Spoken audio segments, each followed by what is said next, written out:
Good evening, everyone. My name is Ron Solomon, and on behalf of Mayor Richard J. Berry, I'd like to welcome you all tonight to the Don Newton Taylor Ranch Community Center for Mayor Richard Berry's State of the City Address. Would you please rise? I guess you're already standing, so thank you for standing. And remain standing for the presentation of the colors, the national anthem, and the Pledge of Allegiance. Color guard, carry, colors. Ready, cut, forward, march.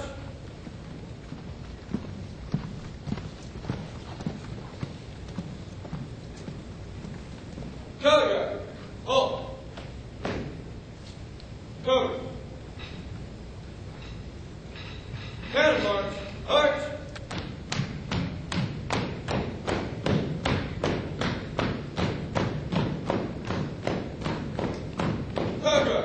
Hold. Release it. Colors.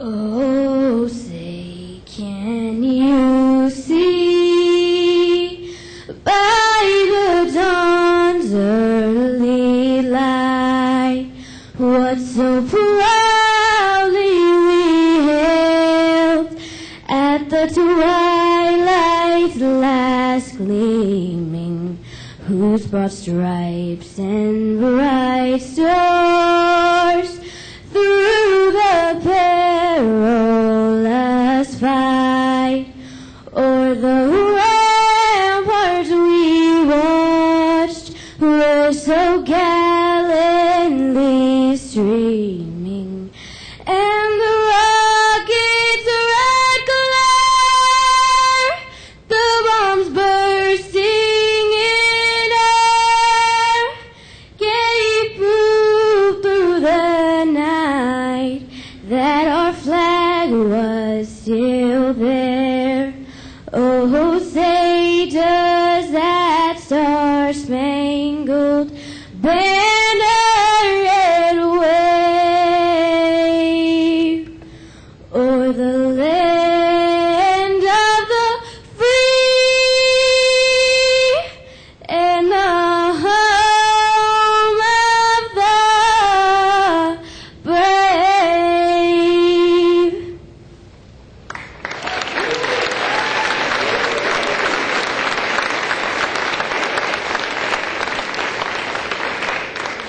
Please join me in the Pledge of Allegiance. I pledge allegiance.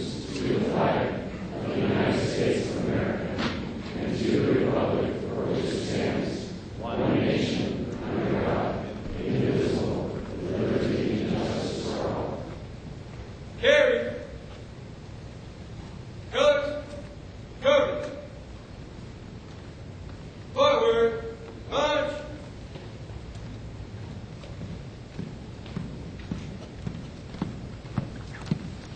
Color guard. Hold. May be seated.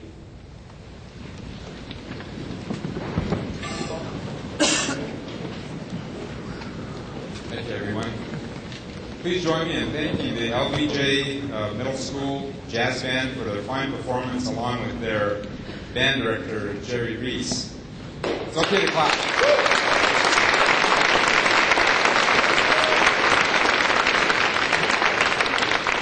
And a very special thanks to the West Side Boy Scouts Troop 126, under the direction of Mr. Kurt Allman, Sasha Butcher, the sixth grader from LBJ Middle School, along with her parents, Byron and Leslie Butcher, for their assistance this evening.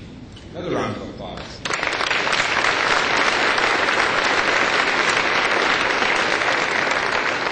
Tonight's interpretive services are being provided by Chandra Saunders and Monica Sauer.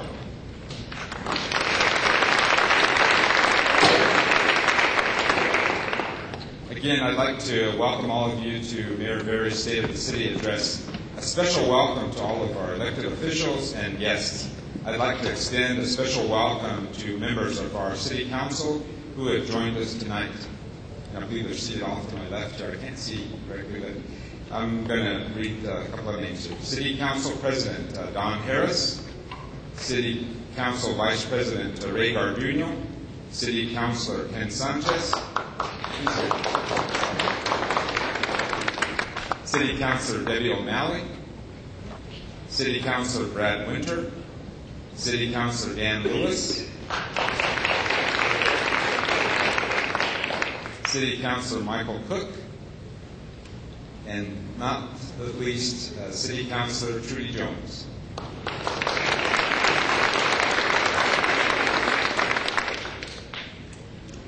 Mayor Richard J. Berry was sworn into office on December 1st, 2009. Seems like just yesterday.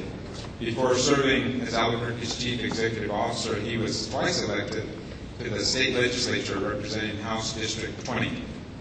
Mayor Berry was also an accomplished business and still is an accomplished business entrepreneur. He has more than 2 decades of business experience in New Mexico and the greater Southwest region. Albuquerque's First Lady, Maria Berry, owns a small business construction business firm, and for the past several years, Mayor Berry helped his wife manage the day-to-day operations. Mayor Berry moved to Albuquerque in 1982 after receiving an athletic scholarship to attend the University of New Mexico. Ladies and gentlemen, without further delay, it is my honor and privilege to introduce to you the Honorable Richard J. Berry, Mayor of the City of Albuquerque. Thanks, Bob. Thank you. Thank you so much. Thank you. Thank you so much. Thanks for joining us this evening, and let's give another round of applause to the LBJ Jazz Band. They're great. Sasha, thank you so much. What a beautiful rendition of the national anthem. And I'll tell you, I see the Scout Troop here, Troop 126 today, the luncheon presentation. We had students from Atrisco Heritage Academy High School. We had young musicians come in and play music for us as well. And it's just really great for me as an elected official to see this generation that's coming up behind this generation that's currently serving. And I know we'll be in good hands, and it's just really encouraging to me as a mayor. So this is the second time that I've had the pleasure of formally addressing the citizens of Albuquerque for the purpose of presenting the state of the city. And it's been almost 2 years since the voters gave me an opportunity of a lifetime, and that is to serve as your mayor. And it's been a busy and a productive 2 years. And I'm going to talk a lot tonight about we, and you're going to hear about how we did something. Well, we is all of us. We are the citizens of Albuquerque, the stakeholders, the neighborhood presidents, chambers of commerce, the activists in our community. It's directors from our departments. It's the employees and some of the 6,000 employees that work for us at the city of Albuquerque. So I just want to say a special thank you to all the employees and to all the directors, because when I talk about our accomplishments tonight, it really is about we. I'd also like to thank our city councilors and all the city council for their work, and also their staffs that work with our staff at the administration. A lot of this work gets done by staff. And once again, it's all about we. One of the things we talk about a lot is the art of policy making and decision making. And one thing that's true, and I found in my time in the legislature and also as mayor, is good policy doesn't happen in a vacuum where there's no debate. It takes robust debate to make decisions that are best for the city to move us forward. And we've had robust debate with the city council over the first 2 years.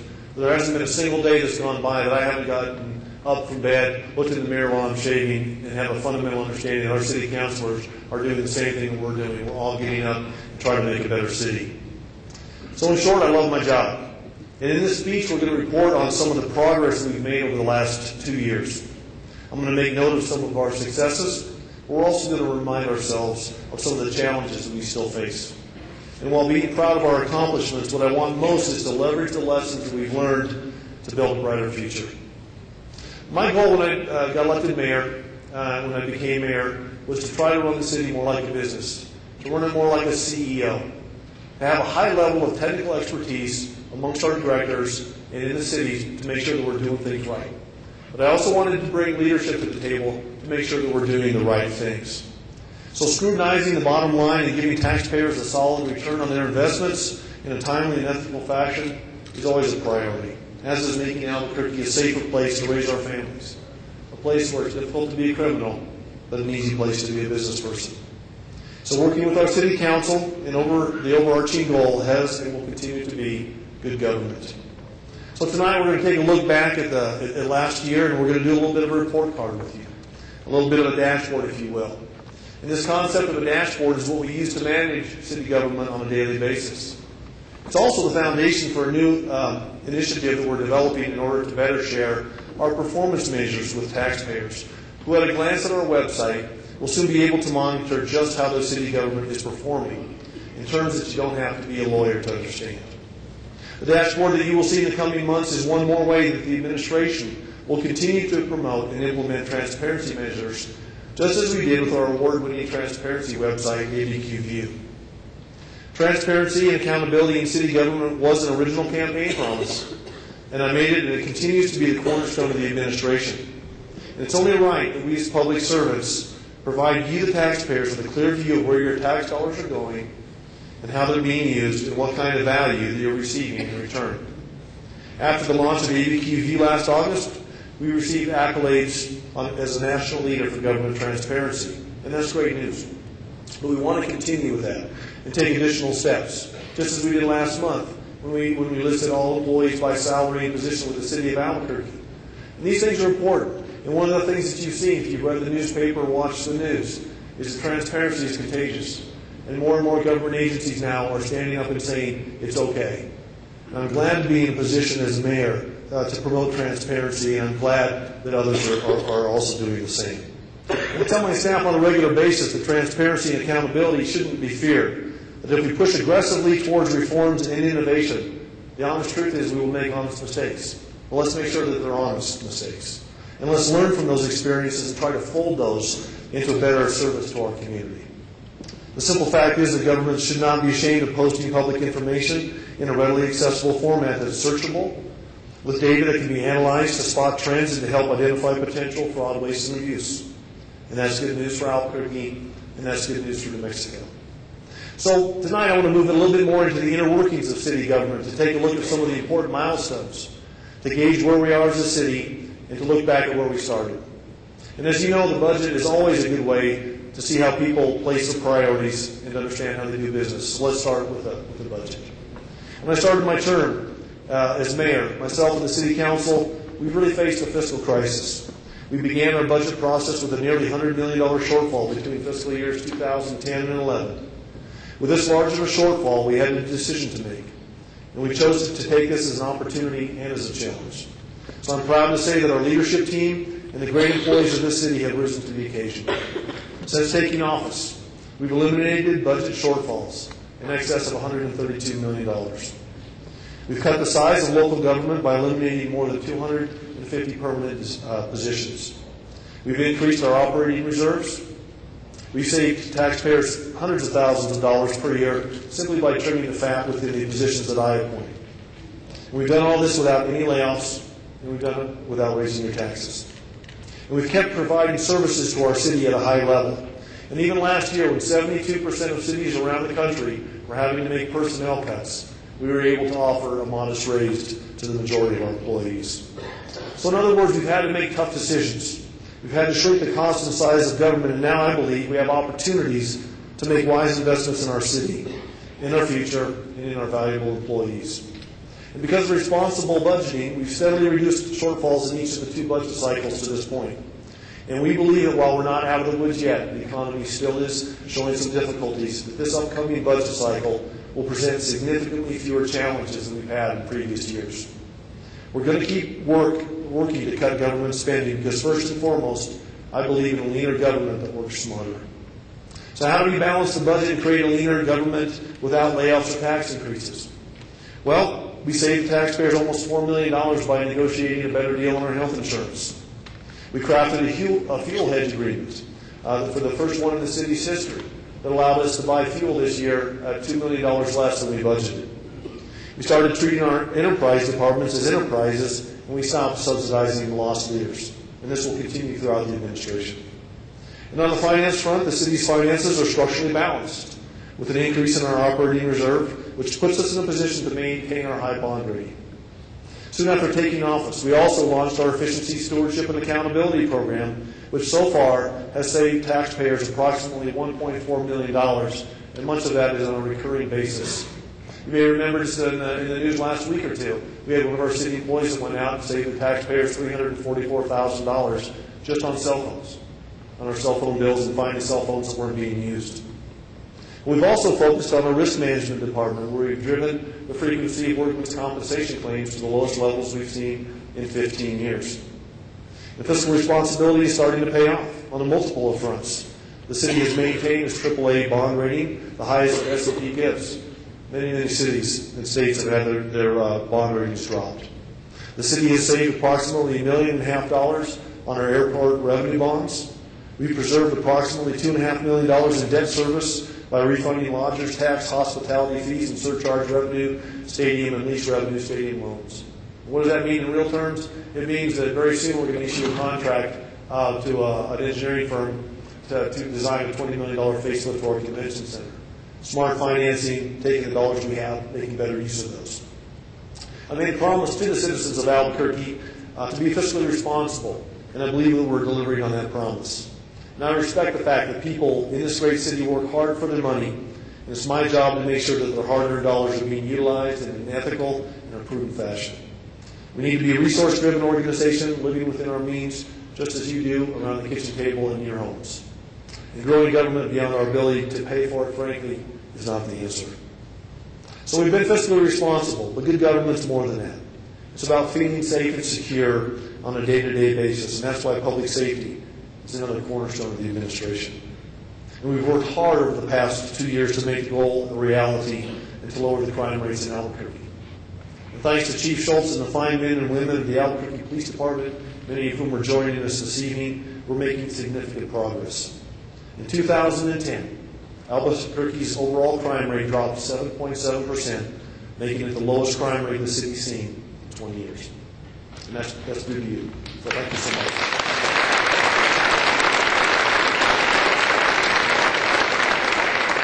This year, the city's on pace to see the fewest number of homicides in 2 decades.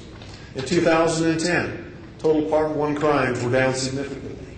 What are Part 1 crimes? That's robbery, burglary, larceny, and auto theft. And since we began profiling crime offenders in the Albuquerque Journal, 635 have been profiled, and out of those, 560 have been taken into custody or have their warrants resolved in metropolitan or district courts. In addition to lowering crime rates, we're implementing meaningful initiatives and making significant investments to further improve public safety in Albuquerque. Since taking office, the administration has opened the 6th Area Command on this west side, a $5.3 million state-of-the-art facility to help fight crime while overseeing the patrol area north of I-40 and west of Rio Grande. We've implemented a new rescue unit and additional rescue personnel at Fire Station 8 in the far northeast heights. We're completing the designs for 2 new fire stations, one near the pit and one on West Central Avenue. We've passed a bond issue thanks to you, the taxpayers, and we're in the process of purchasing a new ladder truck for the west side. We've actually added to the ranks of our fire department while fire departments around the country have been laying off firefighters. We've implemented a gang prevention program, and all told, these and other public safety initiatives constitute additional public safety investments of over $15 million.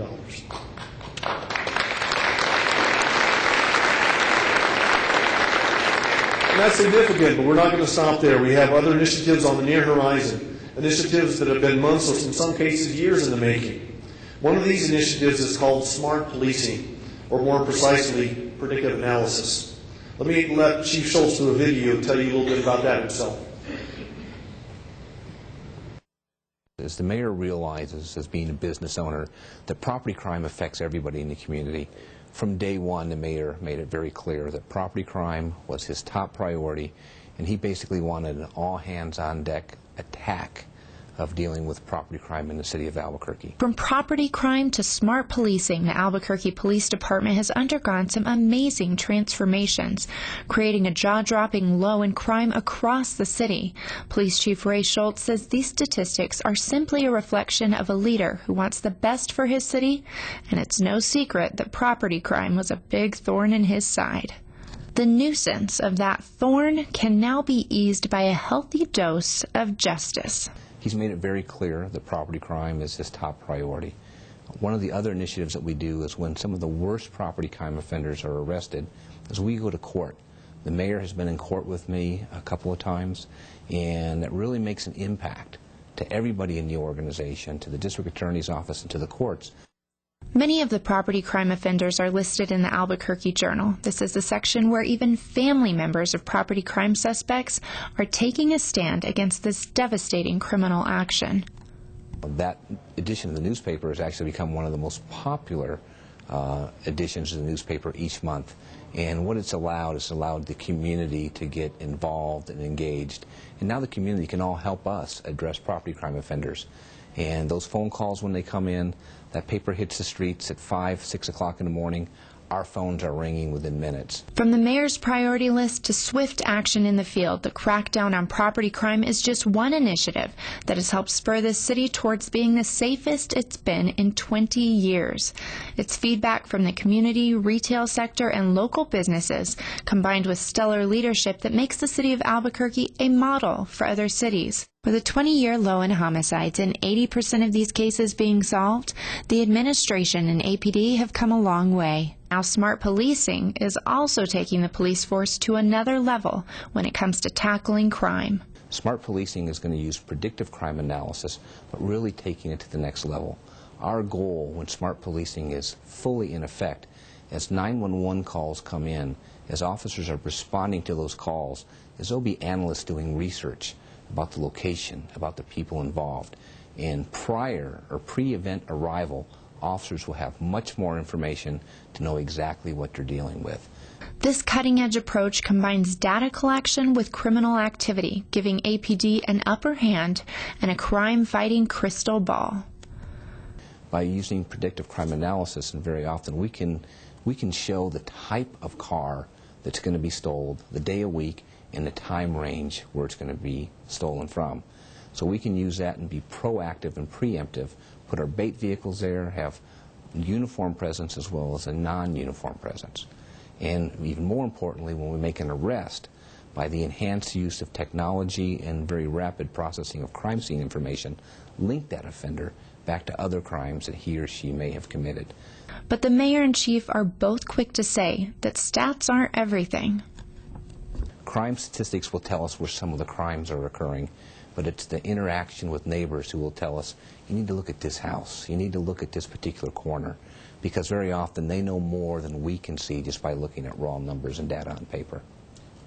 One of the great things that's happened over the last 2 years is that Mayor Berry's program dealing with property crimes has really helped us focus what we're trying to do in the police department. The chief has given us our marching orders, the crime trends, the problem with property crimes. We're focusing on those, and within the Northwest Area Command, we've brought those numbers down significantly, double-digit reductions every year over the last 2 years. In the northwest region of Albuquerque, a brand new area command has sparked community pride and boosted morale for officers. Not only is the facility a great addition to the community, it's also an environmentally conscious building. In fact, the LEED Gold certified building was recently recognized by the Internal Association of Law Enforcement Planners as the Project of the Year. Looking back at what has been accomplished in the past 2 years sets great precedents for what should be championed in our future. Everybody I've spoken to commends the police department for the quality of the facility. They commend our heightened presence within the community. They are very grateful for us being up here in this facility. They're grateful for the service that these officers render every day.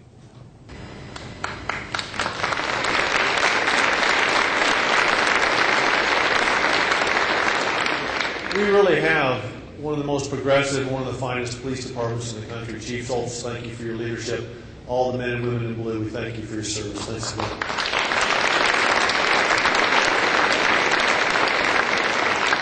So we've talked about fiscal responsibility, we've talked about public safety, two cornerstones certainly of the administration, but just as we want to invest in the safety of our community and earn your trust as being financially responsible, we must continue to improve our unemployment rate and make our city appealing to outside businesses and companies looking to expand locally. Even as we work our way through this difficult economy, we've had some good news pertaining to economic development during the past year. Some examples. U.S. Food Services broke ground on a new $45 million facility in the South Valley. Vitality Works, a major player in herbal supplements, purchased the former Spartan Technologies for a major expansion.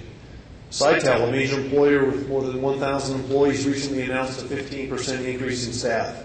Exogen Diagnostics has expanded their test facilities where they do gene expression tests at UNM Science and Technology Park.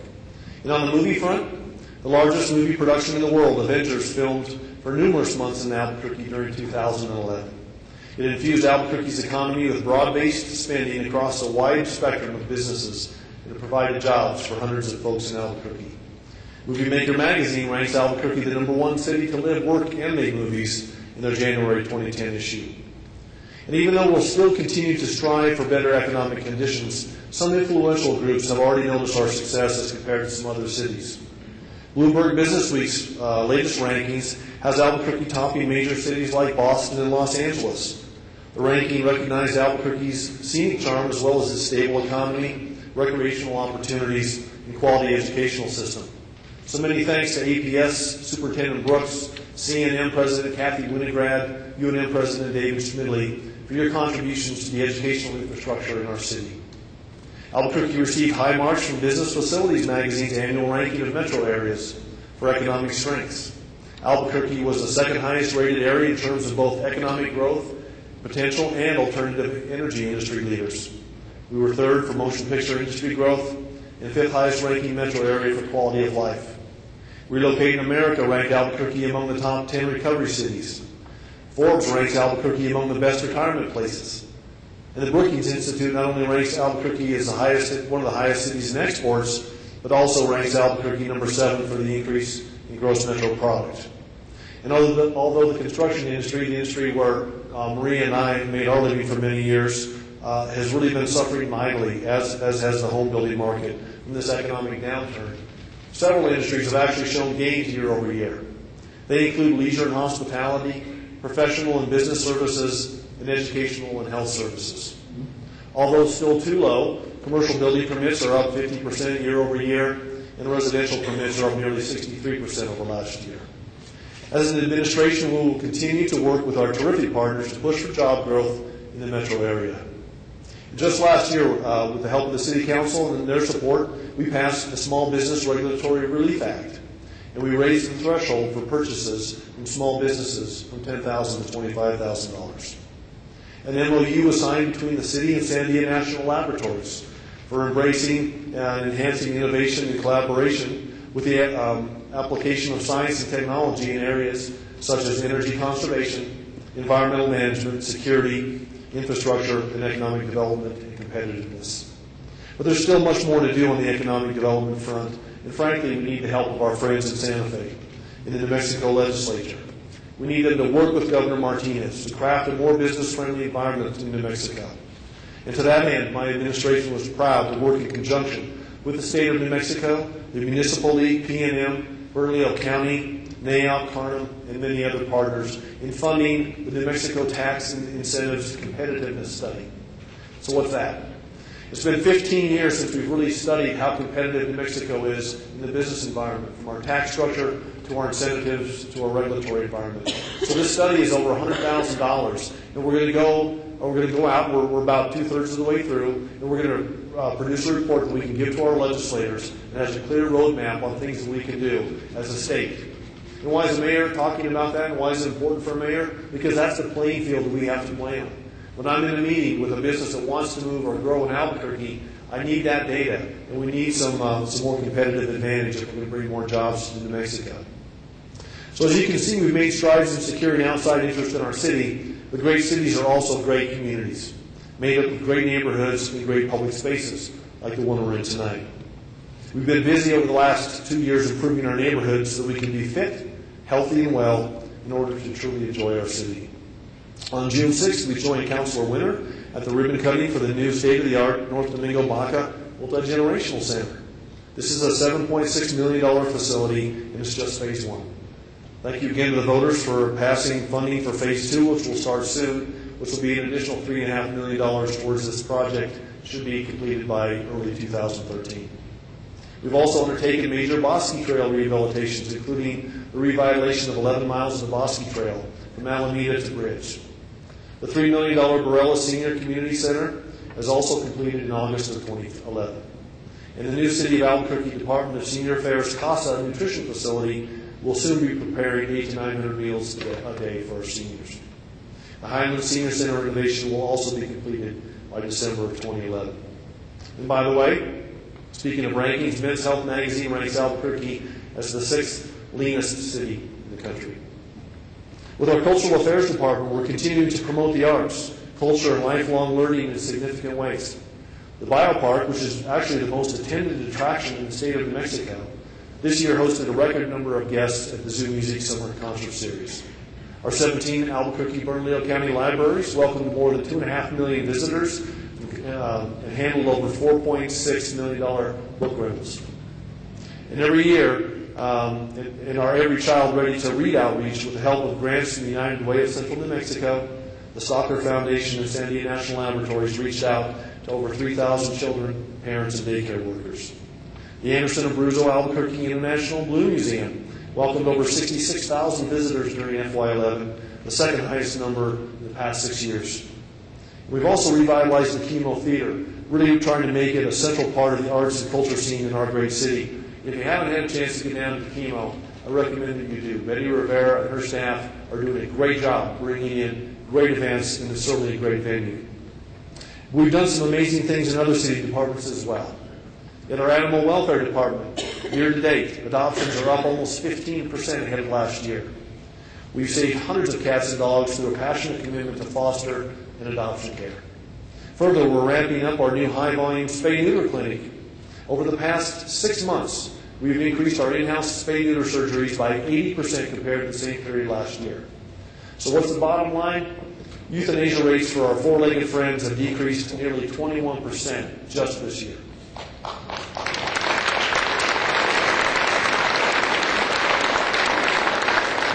So thank you for opening up your hearts and helping us achieve these positive numbers. We'll keep working together to make life even better for our animal friends.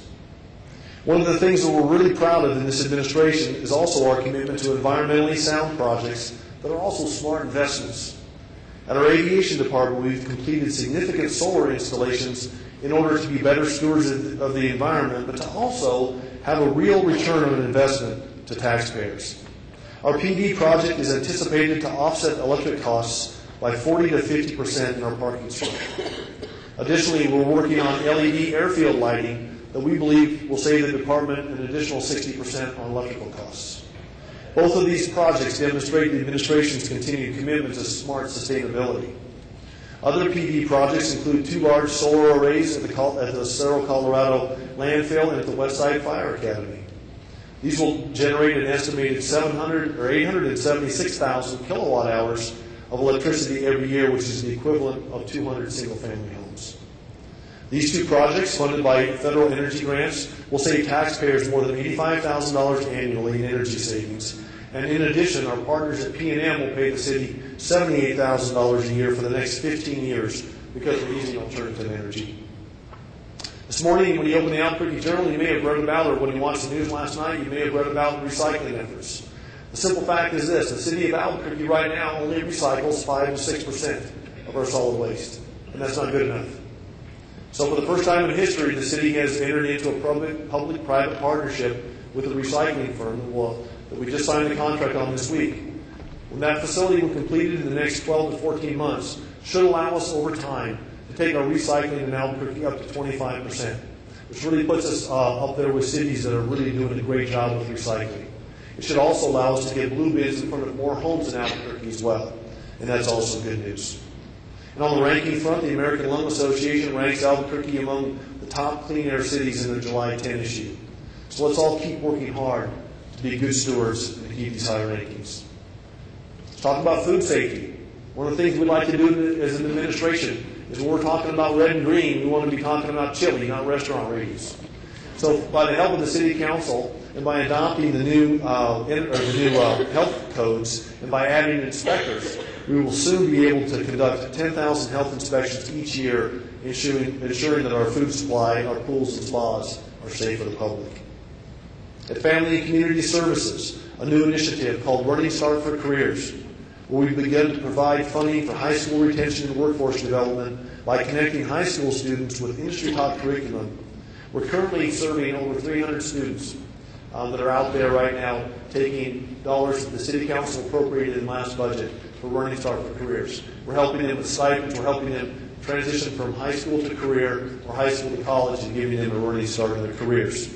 We've received national attention. We're hoping to have some additional funding for that program from outside sources soon.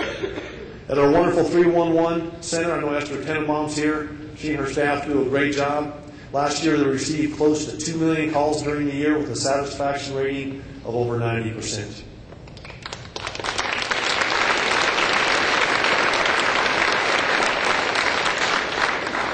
At Human Resources, we're focusing on our greatest asset, which is our employees. Through our Human Resource Department, we've now implemented a corporate university concept that we're calling Public Service University.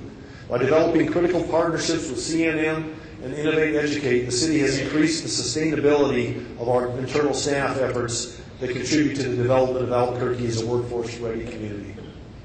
At Municipal Development, it's been a very busy year. It's been a great year for the West Side. It's been a busy year for critical infrastructure improvements with over $104 million spent in support of our local economy. Through our Department of Municipal Development, we've kept our promise to the West Side by concentrating on Unser Boulevard. Our $7 million project completes the city's construction of Unser from Central to Senator Dennis Chavez. Other improvements to Unser include a $6.1 million project, which is the two-lane road connection between Unser and the top of the escarpment on Paradise Boulevard. With these two projects in place, the city has now completed the second major north-south arterial on the west side, all the way from Sandoval County to Bernalillo County. This includes a major intersection at Unser and Paseo as a crossroads for the much-needed commercial growth and traffic congestion relief in this area.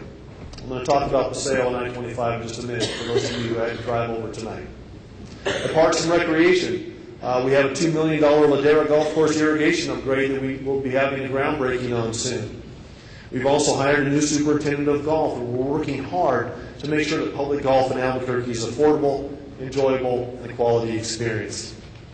At our planning department, we have fully implemented our new program called Fast Tracks that allows industry to support a much faster permitting process.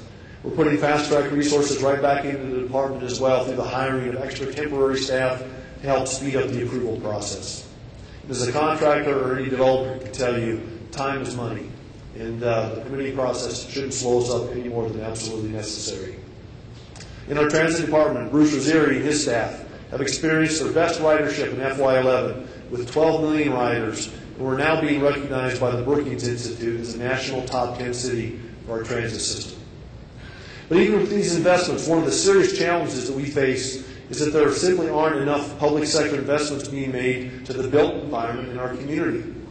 Critical infrastructure, economic development, and quality of life projects have all suffered.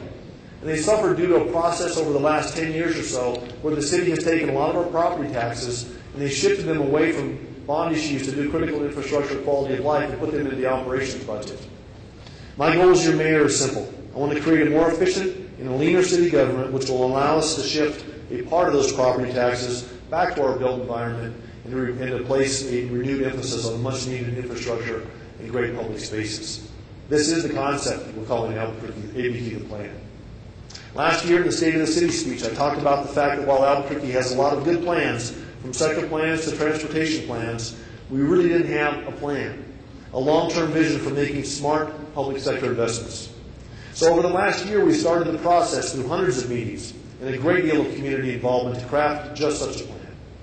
ABQ the Plan is about changing the discussion in Albuquerque from should we invest in our community to how are we going to invest in our community. We're making great progress with ABQ the Plan, including the $20 million in improvements to the convention center that I recently spoke of, and a $50 million match that has been set aside for improvements to the Paseo del Norte and I-25 interchange, pending the outcome of the 2012 legislative session.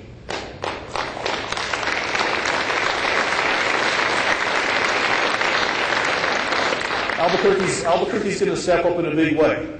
But once again, anytime we do something good, it's partnerships. And that's where Mike Reardon and I are going to go up and we're talking to legislators about how important Paseo del Norte and I-25 is, not just to Albuquerque, not just to the west side, not just to the east side, but really to the region and to the state as a whole. And as your mayor, I'll make every attempt I can to get that project started.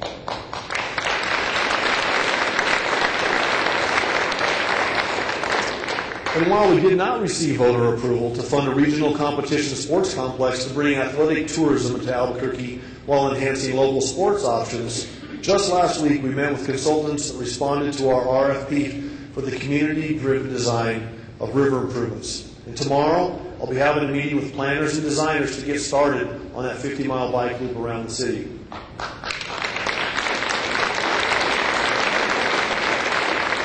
We're also moving forward with a $1 million study for bus rapid transit, which we believe is the next logical step to improve our public transportation system. Funding for this study comes from already existing federal grant dollars, and these are all ABQ the Plan projects. So ABQ the Plan will continue to be about a dialogue between the administration, the city council, and those that we serve to craft a long-range investment that will pay off for years to come. And as important as public spaces are, they're nothing without the public.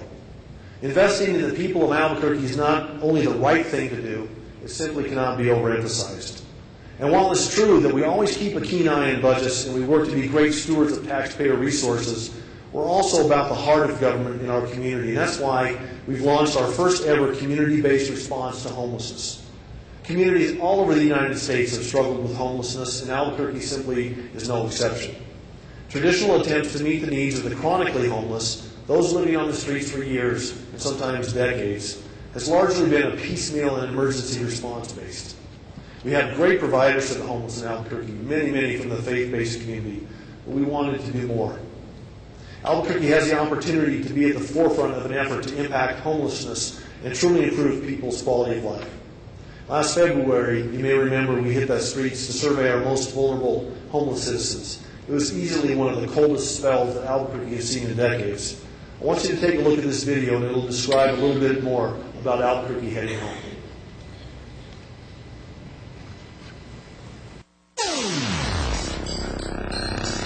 Sorry, we'll get you right back to programming here in a second. I want to give you an update on our developing winter storms. These very cold temperatures continue to take hold across the state and, of course, across the city as well. 16 degrees right now with winds on the east at 31 miles per hour. We'll see gusts near 45 miles per hour. So when you factor in the wind, it feels like it's 5 degrees below zero in the metro right now. Of course, as we mentioned, there's a human factor. If you're going to be out here, the wind is going to go through no matter how many layers you're wearing, and any exposed skin is going to be a danger. All right, are you okay answering just a few questions? And we can get this survey done? See if we can find you a good, safe, warm place to stay. Thank you for doing this, by the way. It affects us, actually, probably more than it affects them. You know, these are individuals who are living in a really difficult situation. So do you have any medical concerns that you know of? Anything going on? No? Okay. A lot of people think that they're not going to be able to get enough volunteers, and what's amazing is there's people who are willing to come out for 3 mornings in a row from 4 to 6 in the morning, and it seems like, based on the weather forecast, they're going to be braving the snow as well.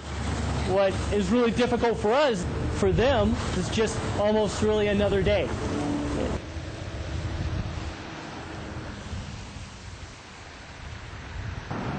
If you had 3 wishes, what would they be? Oh, one of them would be to have a place to stay, a place to live, like I used to have. You know, I miss being domestic. You know, I'm kind of losing that feeling as time goes by, and I'm kind of worried about that. I don't want to be like some of these people out here. They've been out here for years and they're getting used to it. The mayor and the county supervisors, when they're on board, can make such a difference, because those are the places where everything comes together. Like your mayor going out himself and surveying at 4 in the morning makes such a huge difference. Any other household members stayed with you last night? Any household members at all? Okay. My dog. Okay. Yeah, well, that's the way my dog is.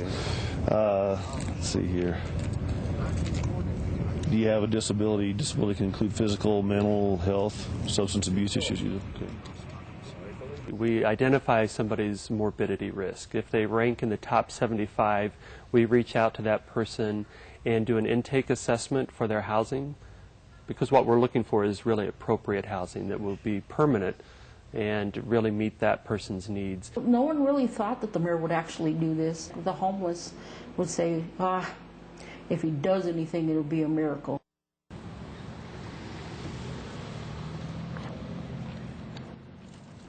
They don't believe the headlines. The homeless are rarely believe anything that anyone tells them unless they see it for themselves. Yeah, I was excited to come in here and sit down and just take a breather and say, wow, I'm in my own place. It's exciting, yeah.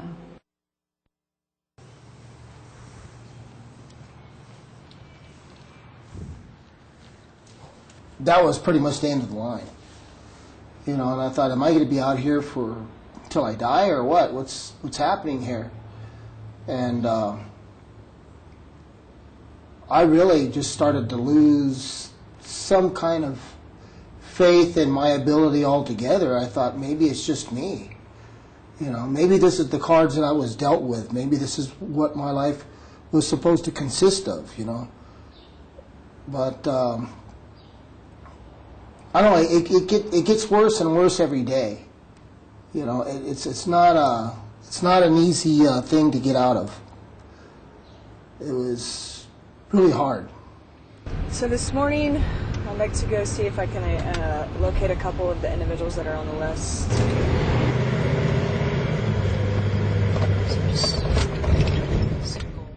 That feels good to know.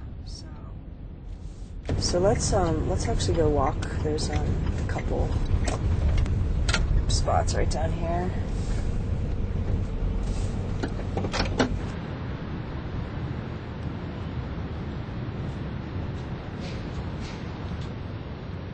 Because if it is you, Jim, then we can get some stuff going.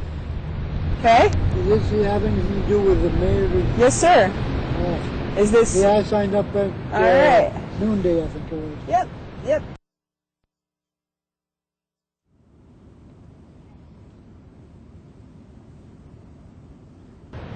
How are you doing? Yeah, I'm just getting over a stroke that I just had. You just had a stroke? And you're sleeping on the streets? I was in the hospital for almost a month. Oh my God, I'm so sorry, Jim. Are you feeling okay now? Are you on medications? I was on medication, but I can't afford to. So are you okay spending a little bit of time with me here this morning? Yeah. Awesome.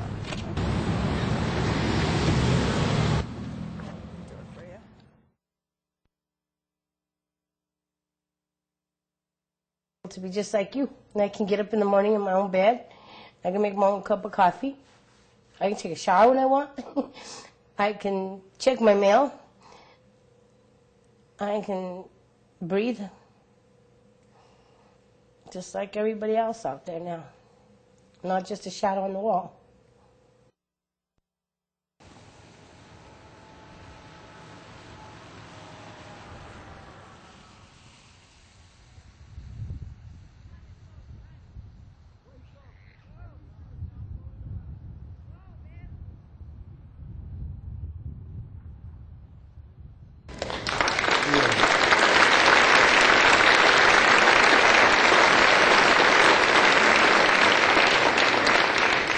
When I went to Ramadan, who's the head of my family and community services department, about a year ago, and they said, let's craft something that means something.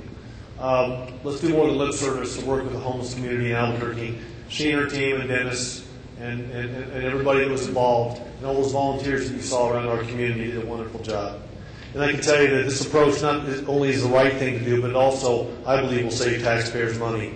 It really is a smart way to do the right thing. Our initiative to get the chronically homeless off the streets in order to improve their outcomes while saving valuable resources applied for and received a big boost when we were recently notified that we will receive a grant for $1.5 million, which will act as a financial building block to carry this program into the future. So many thanks to all those inside and outside of city government who have put their heart and soul into Albuquerque heading home to make a significant impact on those most vulnerable in our community. And just an added note, as a mayor, there hasn't been a single time in 2 years when I haven't stood up and said, could you help us out as a community? That Albuquerque and our citizens have not stepped up and come through in a big way.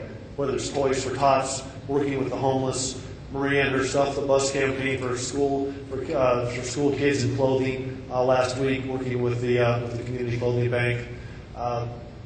Every single time the citizens step up, and I want to say thank you.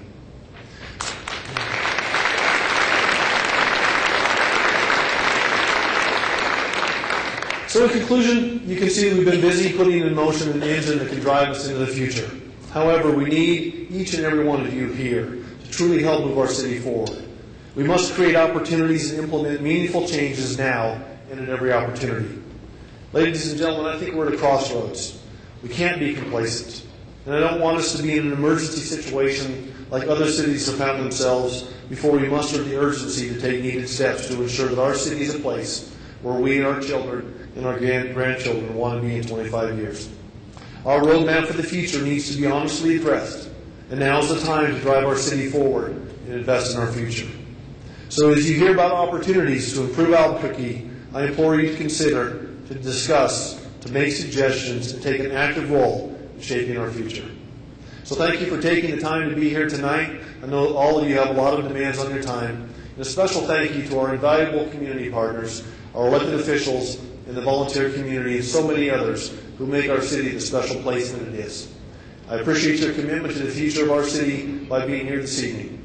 Your energy really is the fuel that keeps me going as your mayor. So have a great holiday season. God bless, and I wish you and yours a very healthy, prosperous, and joyful new year. Thank you so much.